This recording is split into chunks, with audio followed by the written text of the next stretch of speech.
அன்னைக்கு சண்டேங்கிறனால சித்தார்த்து நல்லா கொரட்டை விட்டு 10 மணி வரைக்கும் தூங்கிட்டு இருக்கான் காலையில். அன்னைக்கு உங்கள் அம்மா செய்கிற சிக்கன் பிரியாணி வாசனை தான் சித்தார்த்தை வந்து தட்டி எழுப்புது. என்னம்மா சிக்கன் பிரியாணியா? அப்படிங்கிறான். ஆமாண்டா போய் கொல்லிடா அப்புறம் சாப்பிட்லாம் அப்படிங்கிறாங்க. சரிம்மா அப்படின்னு சொல்கிறான். கொஞ்ச நேரத்தில் பார்த்தீங்கன்னா காலிங் மொபைல் அடிக்கிற சத்தம் கேட்குது. யாரா இந்நேரத்துக்கு வந்து டிஸ்டர்ப் பண்ணிட்டு இருக்காங்களே அப்படின்னு சொல்கிறான்.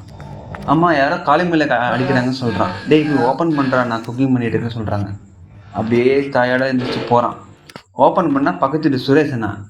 என்ன சுரேஷனா, என்ன சொல்லுங்க சொல்கிறான். டேய் நான் ஒரு லக்கி பால் கண்டுபிடிச்சிருக்கேன்டா சொல்கிறாங்க. லக்கி பாலா? எங்கள் வீட்டில் இருக்கிற ஃபுட்பால் இதோட சூப்பராக இருக்கும், என்ன லக்கி பால்னு சொல்கிறீங்கன்னா? அதை தான் நேற்று உங்கள் வீட்டில் சத்தம் கேட்டுச்சோ, என்ன லேப்டாப்புக்கு என்ன பொசிக்கிறீங்களா அப்படின்னு சொல்லி கேட்குறான். டேய் உனக்கு கிண்டல் தாண்டா, உள்ளவடா சொல்கிறேன்னு சொல்கிறாங்க. டே சித்தா, இந்த சயின்டிஃபிக் பாலை வச்சுட்டு புதையல் எங்கே இருக்குன்னு நம்மளால ஈஸியாக கண்டுபிடிக்க முடியும்னு சொல்கிறான். 2 பேரும் சோஃபாவில் உட்காந்து பேசிகிட்டு இருக்காங்க. அப்போ சுரேஷ் வந்து சித்தாட்ட சீக்ரெட்டாக ஒரு விஷயம் சொல்கிறான். டே சித்தா, இன்னைக்கு நைட்டு நம்ம புதையலை கண்டுபிடிக்க போகிறோம், இந்த விஷயம் வேறு யாருக்கும் தெரிய வேணாம், சீக்ரெட்டாக வச்சுக்கோங்கிறான். ஓகே சுரேஷ் அண்ணா, நம்ம வெளியே கிளம்பலாம், எப்படி நான் போக போகிறோன்னு கேட்குறான். அப்போ சுரேஷ் சொல்கிறான், டேய் என்கிட்ட ஒரு சயின்டிஃபிக் சைக்கிள் இருக்குது, அந்த சைக்கிளை வச்சு நம்ம ரோட்டுலேயும் ஓடலாம், வானத்துலேயும் பறக்கலாண்டா அப்படிங்கிறான். அப்படியாண்ணா, ஓகே அந்த சைக்கிள் போய் பார்க்கலாமா சொல்கிறான். ஓகே போகலாண்டா அப்படிங்கிறாங்க. அடிச்சு கொண்டு வராங்க. பசங்களாம் பிரியாணி ரெடி, 2 பேர் சாப்பிடுங்க சொல்கிறாங்க. அப்போ 2 பேர் சாப்பிட்டு பேசிகிட்டு இருக்காங்க. சாப்பிட்டு முடிச்சு சுரேஷ் அவங்க வீட்டுக்கு கூப்பிட்டு போகிறான் சித்தாவை. போயிட்டு அந்த சைக்கிளை காமிக்கிறான். சித்தா, இதுதான் நான் கண்டுபிடிச்ச சைக்கிளு, எப்படி இருக்குன்னு கேட்குறான். நல்லா இருக்குண்ணா, லைட்டிங்கு எல்லாமே செம்மையாக இருக்குண்ணா, இதுவாக பறக்கும் அப்படிங்கிறான். ஆமாண்டா இது பறக்கும்டா அப்படின்னு. ஓகேண்ணா, இன்றைக்கி அப்போ ட்ரிப்பு செம்மையாக இருக்க போகுதுன்னு சொல்லிட்டு 2 பேர் பேசிகிட்டு இருக்காங்க. அன்றைக்கி நைட் ஆகுது. 2 பேரும் வெளியே கிளம்புறதுக்கு ரெடியாக இருக்காங்க.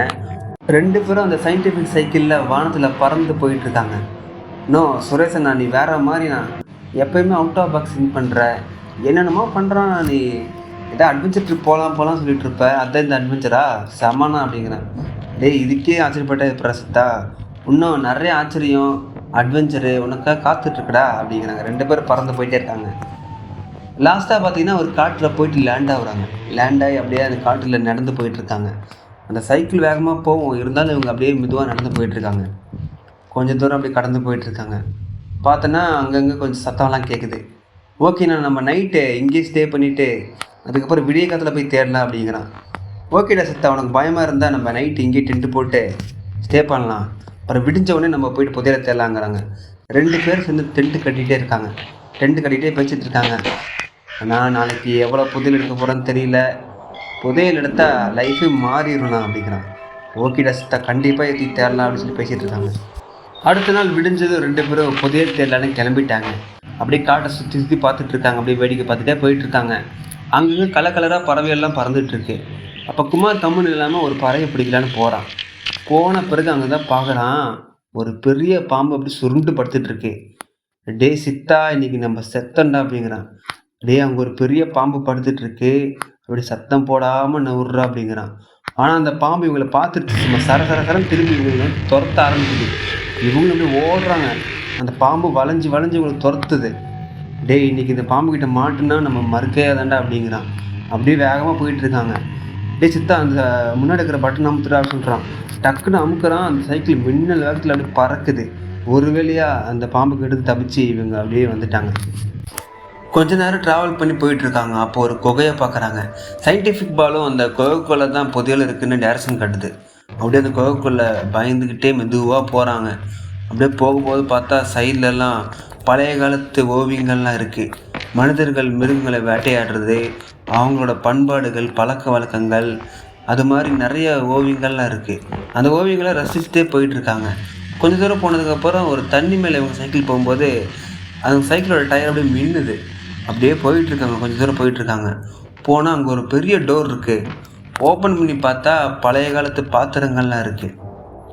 என்னன்னா புதையல் தேடி வந்தோம், இப்படி பழைய இயம்புத்தாலைக்கு பேரிச்சு போல தான் நம்மளுக்கு கிடைக்கும் போலையே அப்படிங்கிறான். அதுக்கப்புறம் அப்படியே இருடா, ஏதோ வெயிட் பண்ணலாம், கண்டிப்பாக கிடைக்கும் அப்படிங்கிறான். அப்படியே அங்கே பார்த்துட்டே வந்துட்டுருக்காங்க. அந்த ரூமை விட்டு வெளியே வந்த பிறகு அந்த சயின்டிஃபிக் பால் வேறு பக்கம் டேரக்ஷன் காட்டுச்சு. அப்போ அந்த பக்கம் தான் புதையல் இருக்கும் நம்பி இவங்க 2 பேர் போயிட்டே இருக்காங்க. லாஸ்ட்டாக ஒரு இடத்துல ரீச் பண்ணுறாங்க. ரீச் பண்ணதும் அப்படியே ஆச்சரியத்தில் அசந்து போய் அப்படியே நிற்கிறாங்க. ஏன்னா அவங்க எதிர்பார்த்த வந்த புதையல் அங்கே தான் இருந்தது. அப்படியே புதையலை தொட்டு பார்த்துட்டு இருக்காங்க. சடனாக அவங்க வந்த குகை அப்படியே கதவு மூடுது. அப்போது சித்தார்த்த வந்து பயத்தில், ஆனால் என்னண்ணா கதவு மூடிச்சு, எப்போ நான் வெளியே போகிறது, ஐயோ பயமாக இருக்கேனா அப்படிங்கிறான். டேய் சித்தா பயப்படாதடா, இருறா. அதுக்கு தான் நம்மக்கிட்ட சயின்டிஃபிக் பால் இருக்குல்ல, அது போயிட்டு வெளியே போயிட்டு ஓப்பன் பண்ணுண்டா அப்படிங்கிறான். அதேமாதிரி அந்த சயின்டிஃபிக் பாலை வெளியே அனுப்புகிறாங்க. அது போயிட்டு வெளியே இருந்த லாக்கை ஓப்பன் பண்ணி விடுது. அதுக்கப்புறம் இவங்க 2 பேரும் அந்த குகையை விட்டு வெளியே வந்து அப்படியே காட்டு வழியாக ட்ராவல் பண்ணி வெளியே வந்துட்டுருக்காங்க. வெளியே வந்துட்டு லாஸ்ட்டாக அவங்க வீட்டுக்கு வந்துட்டாங்க. அந்த புதையல் பெட்டி பார்த்த உடனே அவங்க அம்மா ஆச்சரியத்தில் அப்படியே என்ன பண்ணுறதுனே தெரியல அவங்க அம்மாவுக்கு. டேய் எங்கேருந்து தான் அந்த புதையல் கொண்டு வந்தீங்க, எதுவும் பிரச்சனை ஆயிடாதில்ல அப்படிங்கிறாங்க. இல்லைம்மா அப்படியெல்லாம் பிரச்சனைலாம் ஆகாதும்மா, ஆனால் நம்ம வெளியே தெரியாமல் பார்த்துக்கணும் அப்படிங்கிறாங்க. அதுக்கப்புறம் எல்லாம் சந்தோஷமாக வாழ்ந்துட்டு இருக்காங்க.